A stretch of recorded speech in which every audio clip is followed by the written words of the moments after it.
harmony where hearts align. We want to welcome you to another edition of Speak Harmony.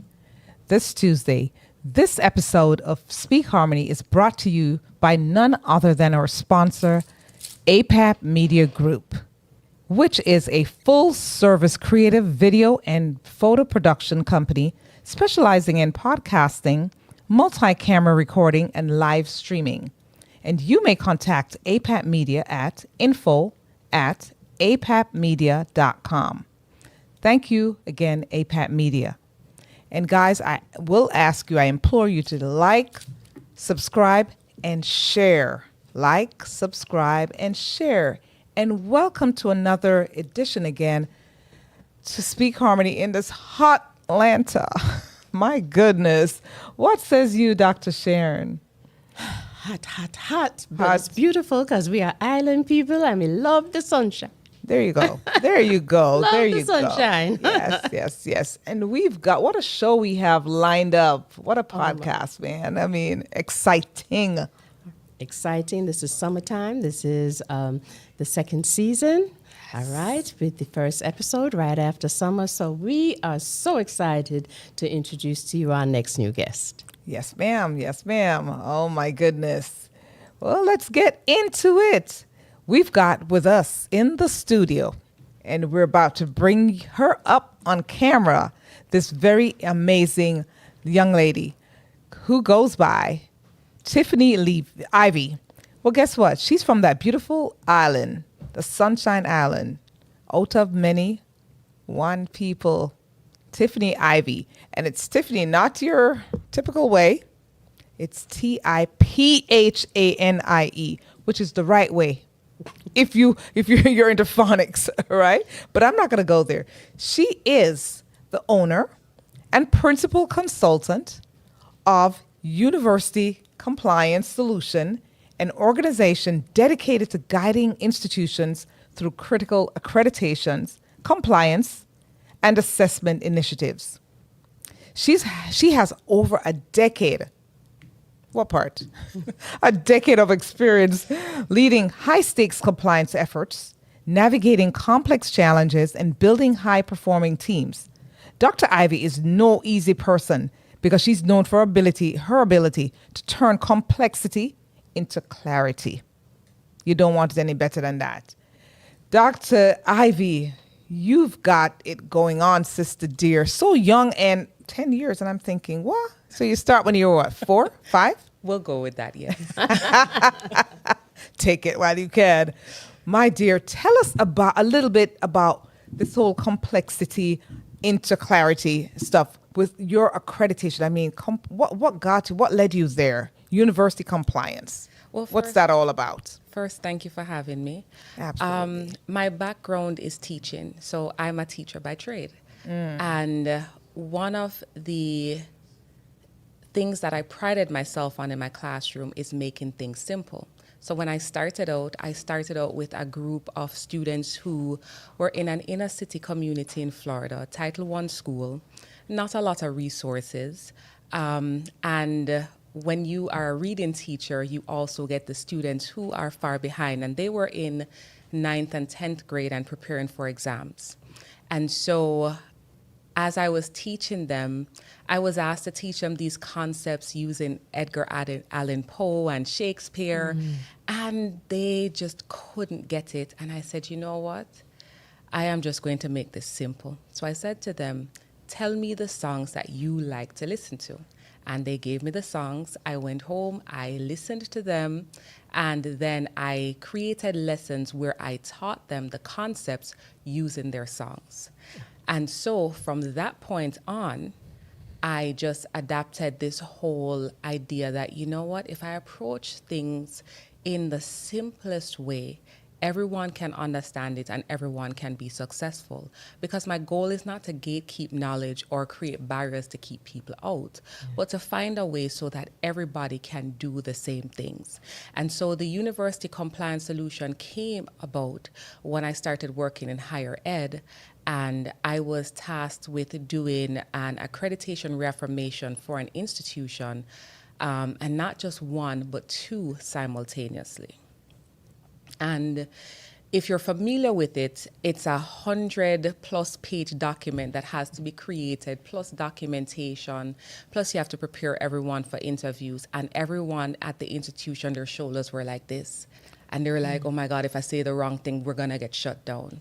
And so I took it on myself as part of my job to say, okay, let's bring the shoulders down, let's relax. It's not as complex as you think it is. Here is how you navigate it. And so I built a whole concept of making everything in accreditation simple for them, showing them how, yes, they may use this fancy jargon and all this nuanced language, but you're actually doing it when you do these 3 simple things, or this process that is in your office. And they would say, wait, that's it? And I'm like, yeah, that's really it. So all this here is this? Yep, pretty much. And so what I found is that they approach the whole process from a place of confidence. And so I wanted to take that way of doing things and help other institutions, because I know it wasn't just indigenous to that one institution. There are others who were experiencing the same thing. And so that is kind of how the University Compliance Solution was born, to just really support institutions who needed that extra help to meet their compliance requirements. Excellent. So the compliance is usually in high schools, or is it in other corporate organizations? So I only do higher ed right now. Higher ed, okay. I do have experience in high schools, but because that experience was based in Florida, it's not one that I see that transfers very well. I mean, the skill sets are the same, but I generally focus on higher ed because state compliance, accreditation, they're all the same. They may use a different jargon. They may ask for a little bit more information, but it's really all the same thing. Yeah. I appreciate that you make it simple, because someone who has been through accreditation and working in post-secondary schools, you know, the whole thing is, we got to get everything together. And I understand that if you make things simple and you follow what the criteria is step by step, you label everything, the accreditation process is seamless. It is. So the whole thing is being prepared and not working under emergency. Yes. So I appreciate how you make that and create that as part of best practices, correct? Yes. Yeah. Interesting. So as far as influences, I mean, standard compliance, I mean, for example, how would you say that encourages, adherence? I mean, because your experience was based in Florida, a Florida concept, right? And so transferring that to other states, because what we already know is that from state to state, everything's different.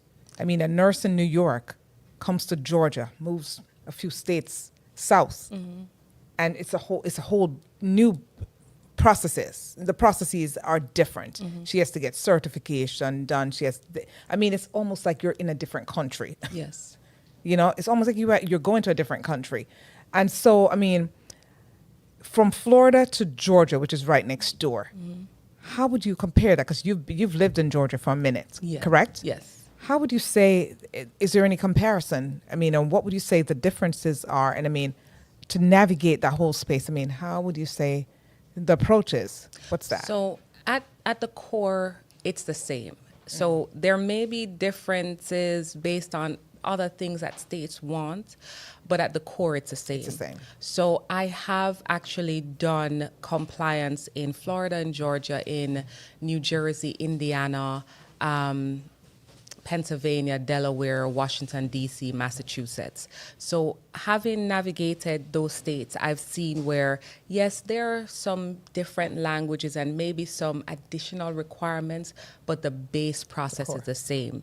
And once you understand how the compliance world works, you're able to transfer that skill across state lines to make it work for the institution. Yeah. And so how do you blend the equity-centered approach with compliance? So if I'm able to simplify my approach so everyone can understand, and also understand where the gaps are. So let me start there. My first thing when I go to an institution is I do a gap analysis. Awesome. And so after the gap analysis, I know what I'm working with. And my gap analysis involves interviewing key personnel who have oversight of some of the areas that will be assessed and understanding where their knowledge base is, what their strengths are, and where there are opportunities for growth. And so I tailor my training. So I have a base training that I do, but I tailor it to the institution and to the personnel specifically so that I'm able to support them. And I do things like weekly office hours so people can just drop in and ask questions outside of the training. Sometimes we do like a working session where I will share my screen and I do the I do, you do, we do, or I do, we do, you do. And so I do it. We kind of do it together, and then I say, okay, you share a screen and you do it. You walk through the process. Let me make sure you understand. And so that way, everyone gets to get the support that they need. It can be time consuming, but it's more fulfilling because I get to kind of touch base with the individuals in the institution. And then when I leave, they're not saying, oh my goodness, she's gone, I don't know what to do. They actually feel empowered to carry on and do what they need to. Do they have access to you? I mean, once you're done with them, I mean, is there any way of reaching out to you and say, hey, Dr. Ivey, guess what? I'm stuck. I have the manual here, but I'm like a deer in a headlight. I forgot those steps. I mean, is there a refresher? I mean, is there, access to you? I mean, how would they, in other words, do re-ups? I mean, I want a refresher because I forgot the whole process. Because that happens from time to time. How do you treat that, and how do you do that? Because I'm sure you've had that. Yes. So before I leave an institution, I leave a couple things with them. I leave recording. I record myself going through all the processes that we talk about, and I also lead them with a process guide. So it goes step by step by step, and it tells them where to look to see have the regulations change, what to do, how to go about it. But then they also, in that consulting package, get 5 hours to use anytime they want to. So they can call me, that we can set up a Zoom call, Teams call, however, emails, and they can get their questions asked. Yeah, it sounds as though you have a very coachable and approachable rapport with your clients, and the follow-up is key. That versus some consultants will go in and say, okay, this is what you do, bye. Yes. And so you're making sure that they are fully prepared and that they have systems that they have to follow in order to do this. How important do you see what you're doing for the school on a whole? So one of the things that led me to this is I thought about my own education. So when I came to the U.S., I was an international student. I left Jamaica and I came here to study. And I thought about when I had seen some things happen in institutions, and I said, what if the people behind the scenes didn't know what they were doing and they were making a mess of my education? And I in my head, I'm like, after my father had paid, and I think about times the Jamaican currency. And so when you think about that sacrifice that the parents make, that students make, that the whole community makes to get a student through college, you realize that you have very little room for error. And so for me, what I want to do is to make sure that the persons behind the scenes have a grasp of the systems, what they mean, how they're supposed to kind of help them navigate the space so that they can appropriately guide the students through. Because at the end of the day, it's about the students. And so if you are not able to execute when it comes to accreditation, if you are out of compliance, that is a school closing, that's a student's tuition dollars going to waste, that's wasted time, that's wasted money, that's wasted effort. And at the end of the day, the goal is to make sure that a student can come into your institution, get a good education, and leave to move into a career that can sustain them. Yeah. So talking about that, can you share maybe a little, in quotation marks, horror story of when compliance fell apart and it made that, made the students or the school closing, made the students fail and so forth? Can you kind of give us a little story about that? So, I mean, we see in the news a lot of times where institutions close, and, you know, we've seen what that does. In my experience, I've only had one institution that kind of got close to that point, and that was largely because the administration wanted to do what they wanted to do. And you really can't do what you want to do. You have to do what's in the best interest for the student. And if you look at the accreditation standards, they really guide you to do what's best for the student. And so this particular president just decided that they were going to kind of go rogue. And so now they were, you know, sending me very frantic emails and calling me and like, okay, I need your help because I got this letter. And I read the letter and I said, so this says that you did this and you did this and you did this. And the response was, well, it's my school, I can do what I want. And I said, not if you want to collect federal dollars for student aid. right. You don't get to do what you want to do. Yeah. And so it was a lot of finessing, and that's why relationship building is at the heart of my business, because part of it that, you know, we had to engage in is repairing the relationship with the individuals at the compliance offices. And so it involved me being on calls a lot, having a lot of conversations, not just with the institutional leader, but with the compliance officers themselves, just trying to help them to see, okay, I know there are some missteps here, but we have it now. Here is where we are. And then giving them that confidence for them to say, okay, we'll remove the sanctions, we'll remove these things. Okay, you can go ahead and operate. And so they're now back in full operation. Yes, there are annual reports, but at least they can now operate and enroll students. So, My goodness. That's a satisfying feeling to It know that is. you help put the school, It is. and it's not so much the school, it's the students are able to maintain. And when people are searching for schools, the accreditation part is really important, isn't it? it is very important. Why is that so important? Because it tells you how well the school is going to do what they say they're going to do. Not all accrediting agencies are created equal. There's some that are lax on some standards and some that just kind of say, okay, if you check the box here, you're good. But there are others that say, no, we want these things. And when you really understand the back end of it, you realize that you doing all those steps that they ask for really helps your institution. I always tell everyone that accreditation is like living in a gated community. And so you like want that. to live in a gated community where the houses look nice, you know, your property value is protected, everyone pays their dues on time and things of that nature.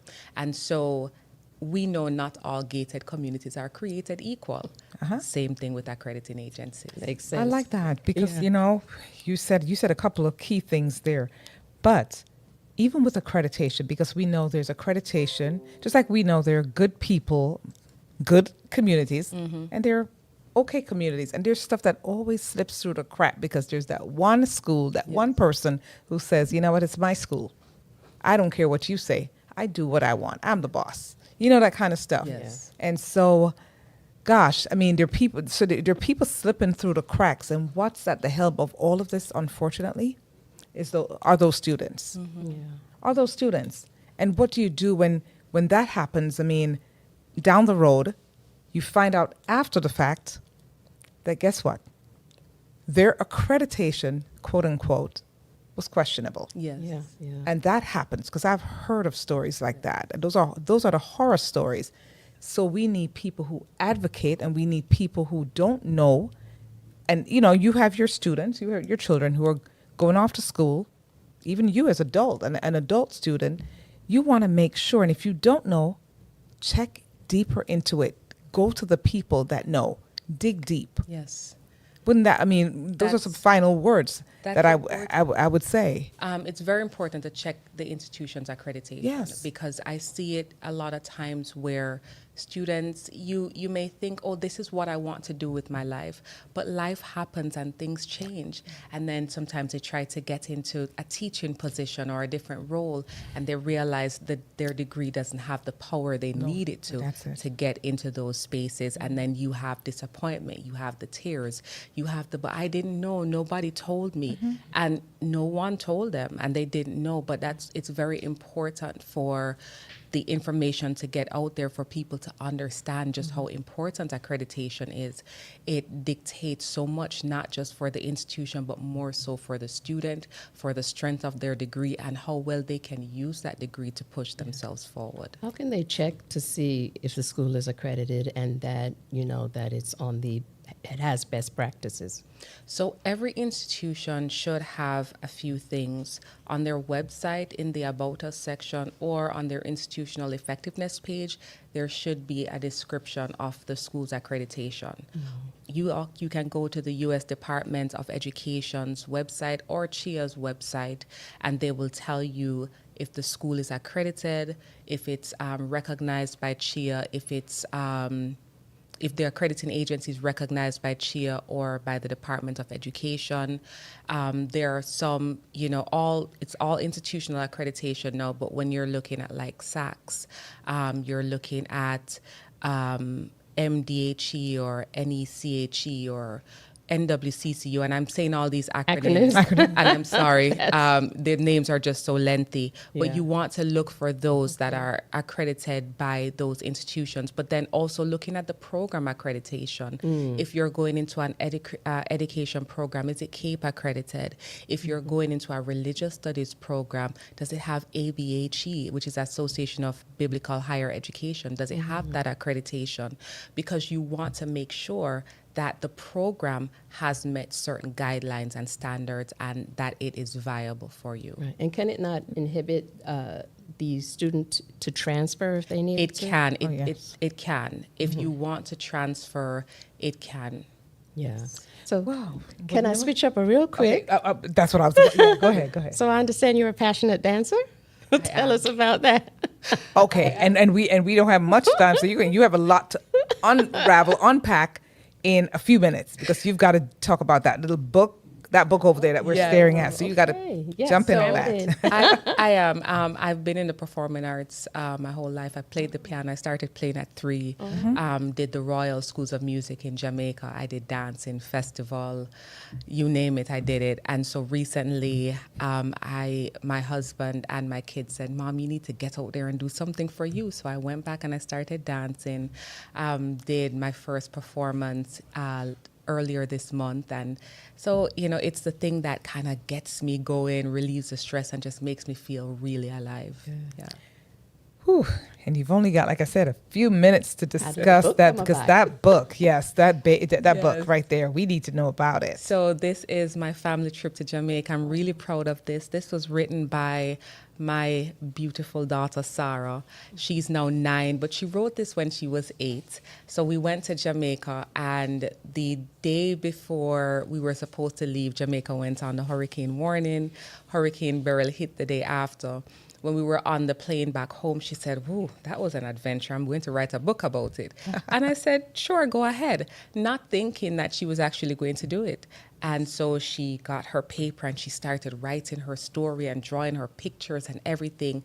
And before I know it, she had 25 pages. And we sent it to my mom in Jamaica.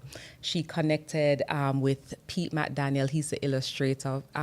He's done an amazing job of just really bringing the story to life, capturing the whole family experience, and just bringing her words to life. So she did her first book, and she said this is going to be a series.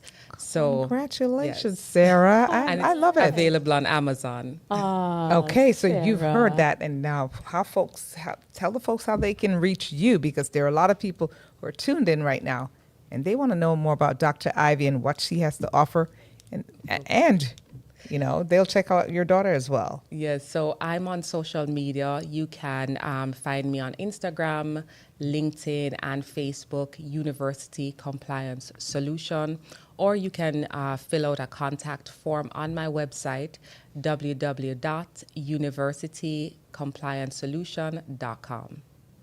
And they can scan that QR code that's Yes. on that screen. That will right take you there. to my link tree. The QR code will take you to my link tree, and that will have all my social media links. Great. Yes. Final words. All right. Well, thank you. What are the final Any tips? Any final words That that you or read a passage from the book? Well, I would say final tips. In everything that you do, just try to keep it as simple as possible. Remember that nothing in your life is lived in isolation. Connect the concepts and use it to kind of power you through. It's something that I teach my students. Everything that we do has meaning, and it is something that prepares us for the next step. Try to make things as simple as possible, and that usually helps you to move forward in the best way. Wow. Thank you. We All right, thanks for appreciate having me. you. Stay compliant. Yes. Yeah. Be prepared. Keep your nose clean. And that's it. As simple as that, I mean, it makes sense. It's not complex. It's just clarity. It is, yeah. The other C. Interesting. Love it. Thank you so much for coming. Thanks we for appreciate having you. Absolutely. And Sarah, I look Yes. forward to big things. To the for next you. book. Yes. The next The series. That's right. Yes. So now you big have to things. travel to all the islands and There you go. Yes, I will certainly do. But I'm looking forward to that part. Yes. Wow. Appreciate that. Thank you. Well, we're going to take a quick commercial break, and we're going to go right into that, and then we'll come back with our next guest. So, let's do it. Wow, this is interesting, Dr. Reed. It's been really one heck of a day. I mean, seriously. I mean, this is the information, and I'm like, information overload for me because, I mean, we don't realize what we don't know Yes. until we find out that we really don't know, and it's critical that we get this information, get the information we need, dig deep, ask questions. Ask questions. I don't know everything. You don't know everything. Ask questions. They're questions that we, so yeah. Anyway, so here's the deal. We've got a lineup for you. Okay? We've got our second guest here. Dr. Reed, when I tell you we've got some special people in the house. And honestly, we're moving right into the next phase, the second half of our show. Interesting. Let me tell you, this sister, Dr. Reed, I want you to really bring her up because, wow, what we got going on here. All right. So we have the lovely, beautiful Michelle Hill. She is an author and a healthcare leader, and is the founder of Holding Hope, a support network for moms and with adults who have mental illness. So that's a whole lot. You support moms and adults who have mental illness, or maybe they're the caregivers of someone who has mental illness. Yeah, definitely. All right. So let's talk about that. Yes. Why is mental illness so important to you? Well, it's important to me because I am the mother of an adult child with mental illness. And it has been a struggle. And by talking to so many mothers, I realized that there's so many out there who believe that they're alone. Yeah. And over the past several years, I myself thought that I was alone in this struggle. Yeah. And so getting mothers, is it just mothers or is it fathers and other caregivers? It's other caregivers, but I start with mothers because what I've found that it's mostly mothers who are dealing with this because oftentimes the fathers are there, but they take a back seat. Okay. Why is that? Because oftentimes the child focuses on the mother. the father is not the target. It's usually the mother. And when they spiral, the attention goes to the mother, not the father. So the verbal abuse that comes along with it often goes to the mother. Yeah. And the blame often goes to the mother. Well, I mean, you've been dealing with, and you've dealt with this for how long, would you say? Well, When did you discover that there was a problem with your adult child? So I discovered there was a problem when he was a teenager, because here I was, have a child who was an A student, brilliant, love history, love science. And in high school, what happened was that a straight A student went from a straight A to a DF student. So here I was, took him to the pediatrician because it was his yearly visit, and literally had to beg the pediatrician to say, please run a drug test, because I knew something was going on. It came back positive for marijuana. And so being proactive, I said, okay, let's do counseling. And what happened was that, he shut down and would not participate. Fast forward to years later, what I found out was that, he was diagnosed with schizophrenia. And what I found out was that this is triggered usually by trauma or by substance abuse. And it usually does not manifest itself until around age 24, which is where he was. And it's usually in black male. You usually don't find that in female. And so that's when all of this has unraveled. And it's been going on since then. He's 39 now, and it still continues. When you say it still continues, is the struggle to not be on the substance, or the substance, or the struggle and continuation of dealing with the mental illness? It's both. It's both. So one of the biggest struggles that I've found for myself, and a lot of parents, that is in my shoes, have found, is their adult children being compliant with their medication because they don't want to be on it, don't like the way it makes them feel, or in my son's case, it makes me put on weight, so I'm not going to take it, or, is going to make me feel better, or marijuana will help, which in that case, it's the worst thing that they could ever do, is to, be on that substance. Right. Because when you have schizophrenia, marijuana is something that will make it worse. Stimulates it. It does. Because it stimulates that. Yeah, absolutely. So you don't want to do that. So some of the struggles that you'll find is that, especially when you're an adult, you can't really force them to take the medication. You can't. Not with the laws and the rules of this country, especially. And the laws and the rules are against you as a parent. Of course, it totally works against you. Yeah. I mean, so, you have an adult here. I mean, you can't walk. Matter of fact, you can hardly walk up to your 18-year-old and say to them, hey, this is what's going on and I need you to do this. You barely can. I mean, in court, a 14-year-old has say so. So, let alone a 39-year-old. So I feel bad for you, my sister. I mean, honestly, but you're a mother first. So that's your child, no matter how old this child is. And you're going to fight for whatever you need to do, whatever it takes to get him well. Correct. What are some of those corners, those roadblocks that you run into while trying to navigate through the system? Well, so many roadblocks.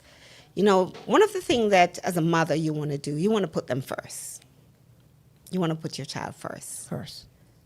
But by putting your child first, you take a step back for yourself. And you're wondering, are you doing the right thing? Yeah. You feel guilty if you take a day to say, okay, I'm doing me. Yeah. And then you try to find the resources for him. Yeah. And then you hear the word, okay, you should try to get guardianship. But in the same sense, if you try to get guardianship, there are so many red tapes that they're not telling you about that you're going to come up against. Yeah. So is this how your support group, is this how you support each other through finding resources, through dealing with the overwhelm and stress and anxiety and those crying moments that you may have during the whole ordeal? So what happened was, this has been going on with me for years, and I've been dealing with this basically by myself. Okay. And, the other night was probably about 2 weeks ago when it's, this surfaced again, because my son disappeared for about a year, and I just didn't know where he was. And every time the phone rang, I'm thinking, oh, my God, is it going to be a call? When I see a number that I don't know, my heart races. I'm like, is this going to be it? Right. Is this going to be that call? Yeah, devastating. Because I've gotten that call before to say, hey, come and bail me out of jail. So I'm getting, is it that call to say in the hospital, or is it the call that says I'm dead? So, your heart races and your mind goes there. And I'm a worry. I worry a lot. So my mind is always going somewhere. Of course, you're a mother, and you're that mother. You're never at ease. Never at ease, So over the years, just laying there, sleepless night, taking a shower, crying in the shower, stuff. And my saving grace was therapy. And yes, I'm saying it, I am in therapy. And I've been in therapy for a while because I had to save my sanity. We applaud you. Yes, of course. I had to save my sanity because if I did not go into therapy, I don't know what I would have done. Yeah. And one of the things that therapy taught me was that you got to have to learn to let go in order to save him. Yeah. So about a week and a half ago, I had to put him in the hospital again for the umpteenth time. And today I had to go and get him out of the hospital again for the umpteenth time. Yeah. And he turned to me and he said, why can't I come home? And I looked at him and I said, you can't, and I'm going to tell you why. And I said, because if you come home, that means that I'm letting you crawl and I'm not letting you fall. I need to let you fall so you can walk. Say that again. I Wow. need to let you fall so you can walk. Wow. Yeah. That's And deep. I look at him and I said, I believe in you. I said, if I've never said this to you before, I'm saying it to you. I believe in you, and I believe that you can do it. Yes. And I need for you to believe in yourself. Yeah. So where you are right now is a stepping stone to where you can be. Yeah. I said, I need you to find a Theo that I know, and the Theo that I know you used to be. Yeah.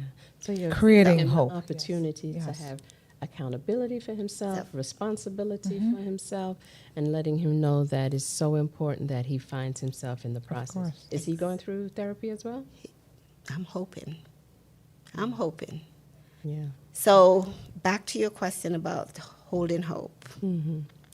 So when it surfaced again, and I was talking to a friend of mine, and she was telling me about her son and the struggles that she went through with her son, through mental illness.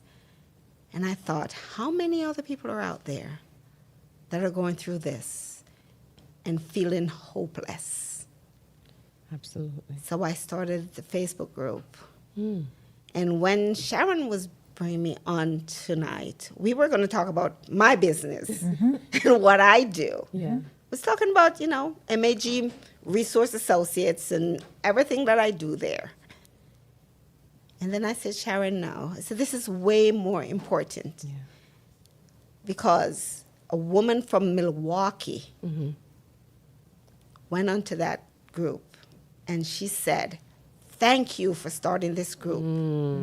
Wow. Because she needed somewhere where she could find a place where she did not feel judged, where she could speak to friends, where she can find friends, and where she has a safe space. And that made me cry. Yeah. Holding hope. Holding hope. Yeah. I love it because, wow. And so I understand the depth of it. I understand where you are, and I thank God that you have been patient.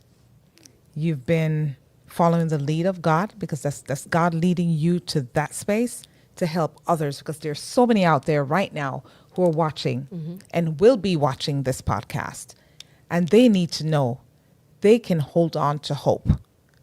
They can hold on to hope. There is hope, guys, and it's serious. And you don't have to suffer in silence, because a lot of us tend to do that. Yeah. We're hurting and we're so embarrassed. We're so ashamed that people are going to judge us but who cares? Yeah. You know, I usually tell people, I don't care anymore. I'm redeemed. Yeah. So I thank you for being open, for being honest, for being so transparent. Yeah. Because in our culture, absolutely, it's like, don't tell anybody. We don't need people knowing our business. Keep it quiet.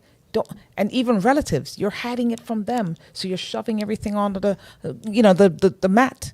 No, bring it to the surface, because there are people watching who need to hear this.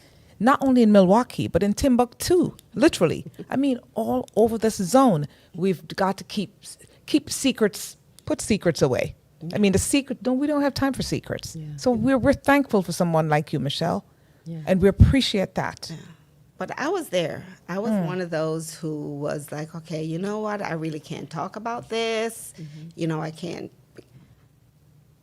But then I realized, you know what? I've worked in mental health. Yeah. And I've started support group for parents with kids with special needs, so that they can have a safe space to come. And I'm like, if I can do that for other people, why can't I do it for myself? Yeah, absolutely. Put that mask on, girlfriend. You know, why can't I do it for myself? So my hope for Holding Hope is that, you know, there would be a lot more people, especially local people, to come on board. Yeah. So I can have little coffee talks at little coffee shops, so that they can come and support each other and hold each other's hand, so that they can cry if they want to cry. Of course. You know, and then laugh after you cry.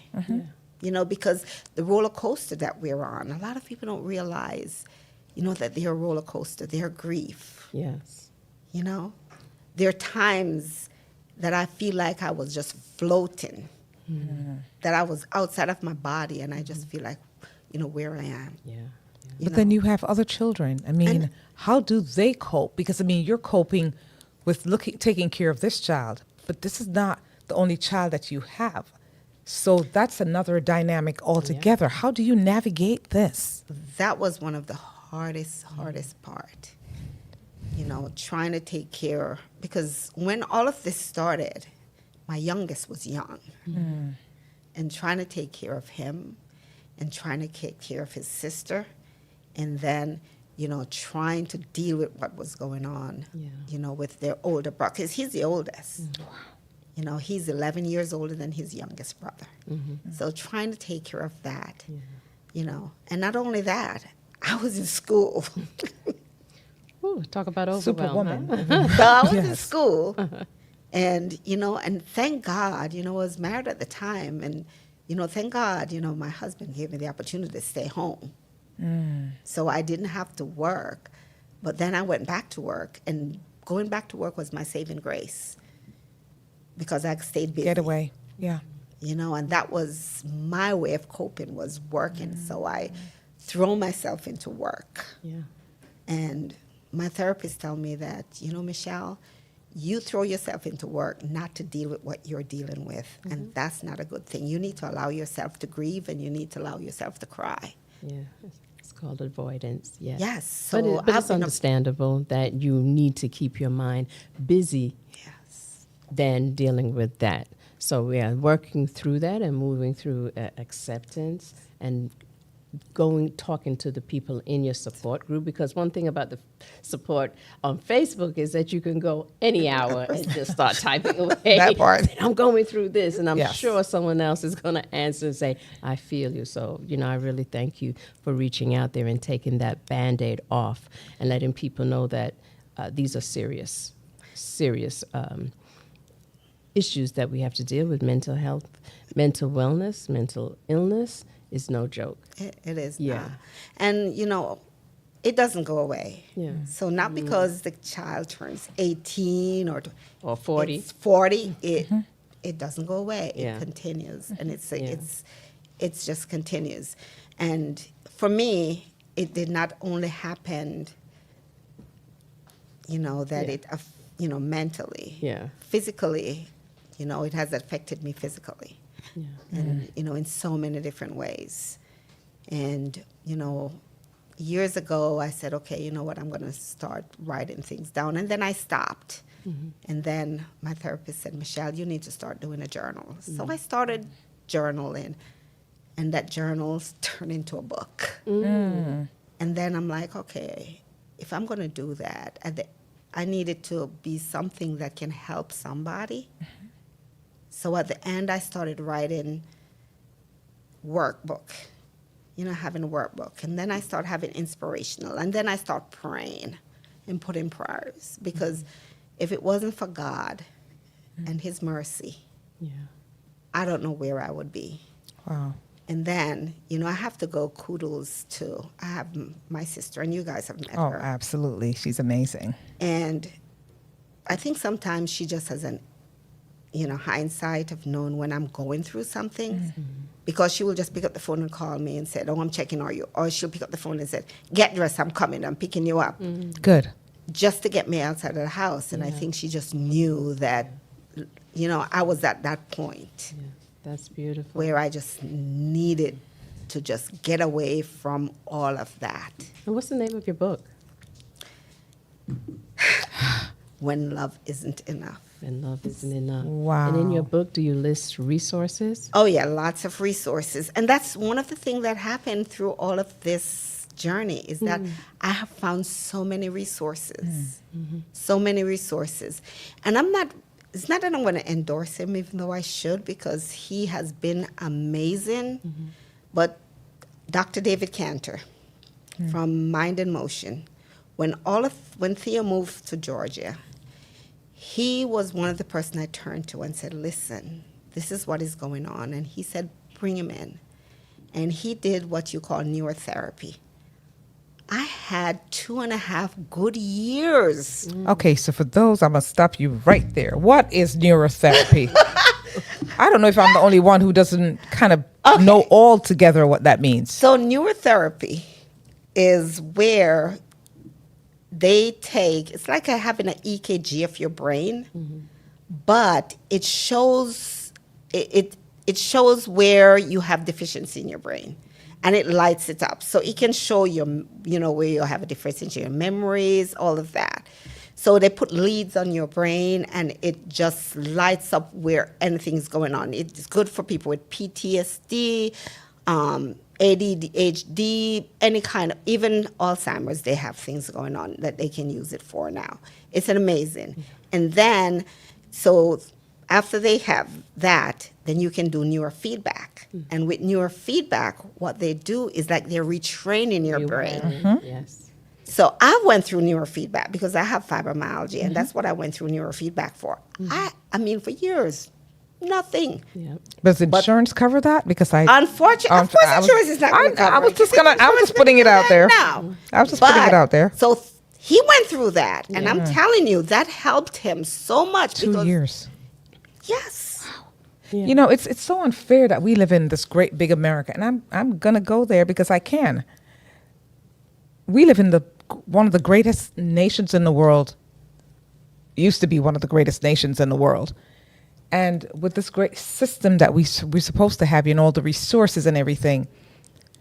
Not everybody has most. I would say, I dare to say, 3/4 of the people don't have access because there's lack of the proper health care and the wealth, the money, funds to be able to pay for those resources.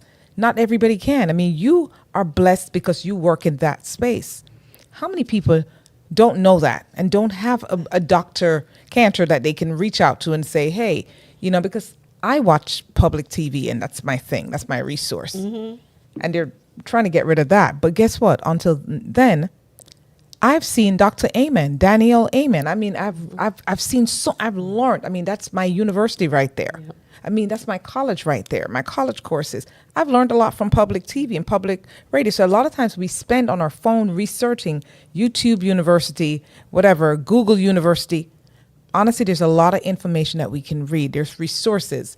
What are some of the resources that you could share with the audience that you have? I mean, Well, I do have a lot of resources depending on what. So for mental health, okay, right here in Georgia, you have NAMI, NAMI. They have family support group. speaking that camera right there, that's your camera right there. I want you Okay, to tell so you have folks. NAMI, which is a It's family right up on the support screen. group. They have peer support group. They have so many different things that they offer. They have funding for different things. If you Google them, NAMI, you'll find all the things that they have. We also have the Mental Health of America is another thing that you can do. You can look for another thing, suicide. For it was very difficult when the social worker was talking to my son that he admitted that he had suicide tendency. So the National Suicide Prevention Line, which is 988, write that down, 988. You have the Family Caregiver Alliance. That is for caregivers because as caregivers, we get so overwhelmed that we think that we're superheroes and that we can do it by ourselves. We can't. That's We right. definitely can't. And then, there are so many books. That's one thing. I'm an avid reader, so I read a lot. So I've put some of the books that I have been reading. The Boundaries Boss by Terry Cole is an amazing one. It has so many good nuggets in there that you can take. A Unique Mind by Kay Redfield Jameson is another one that is so amazing. These, you can go to the library because that's where I get them. I go to the library and I check these books out. Yes, I do have a library card. You can check these books out, but there's so many different resources. Holding Hope, I'm always posting articles there every week, sometimes twice, 3 times a week I post articles there. And I also will be having webinars where I'm inviting professionals to come on and speak. So, just keep focusing and just remember you are not alone. You are not alone. And I'm going to say, even when love isn't enough to fix it, it's enough to carry us through. You can still hold hope even when you have to let it go. You're not alone. There is a village waiting to hold you up. And that's what holding hope is, a village to hold you up. Couldn't have said it better myself. That is beautiful. I love it. Holding hope. I love it. So the advice you would give to other moms or fathers too, because there are fathers that are struggling, families that are struggling, but in particular moms who feel like they're drowning in guilt and fear.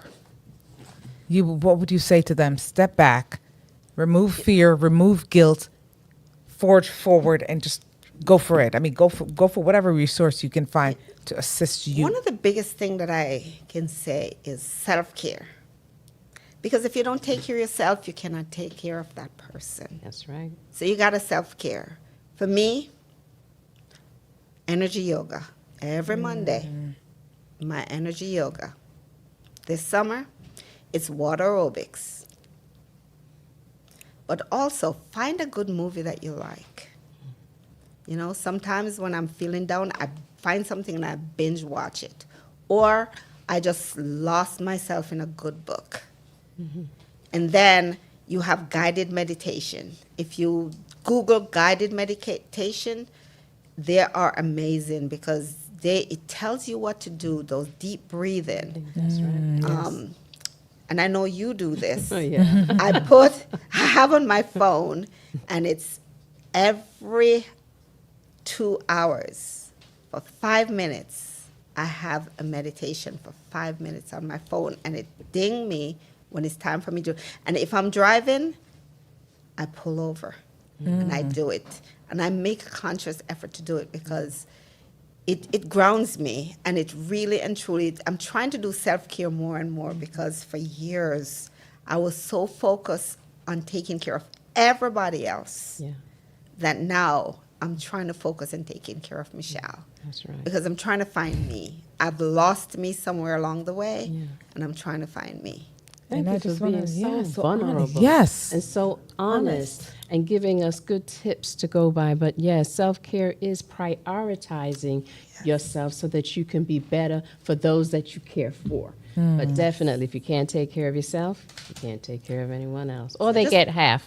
There you go. There you go. They're a And little bit. we want to thank everyone, though, Yes. because let me tell you guys, if no one knows this, Michelle Hill, she's one different cookie. Let me just put it that way. I can't find another description for her. She's different because Michelle has this studio, this small space that we have here at APAT Media, filled with supporters. We've got people in the background who came out to support us, to support you.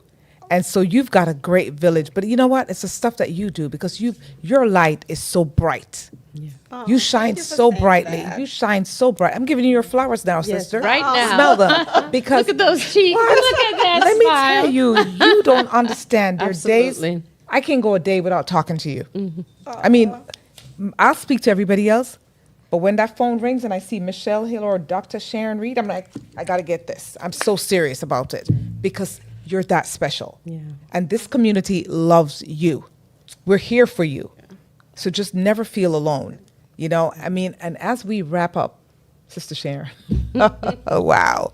What an amazing evening. I mean, we thank you for your vulnerability, as Sister Sharon said, the honesty. I mean, just your openness, your candidness. I mean, this is amazing. Yeah.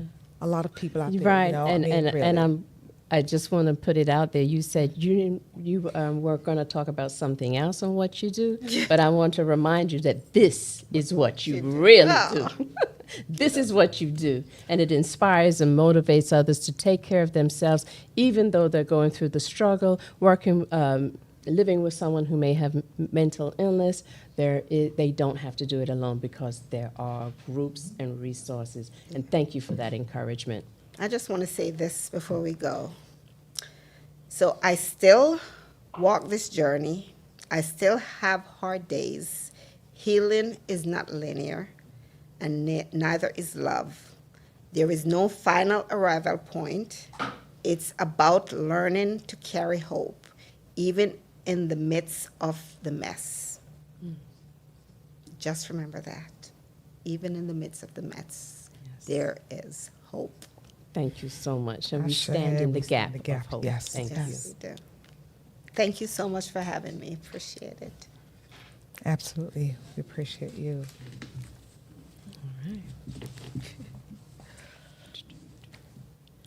And so we are wrapping up. Any announcements? That's it. We'll be back here. All right, so that's a wrap. As we say, stay tuned again for Speak Harmony. On Tuesdays between 7 and 8, we have excellent guests. So come in. We look forward to hearing your messages. Thank you, chat room, for talking to us. Thank you for our supporters. Thank you for APAP for allowing us to have this venue. Y'all have a Like, good evening. Subscribe and share, guys. Like, subscribe, share. We thank you. Blessings. Wow.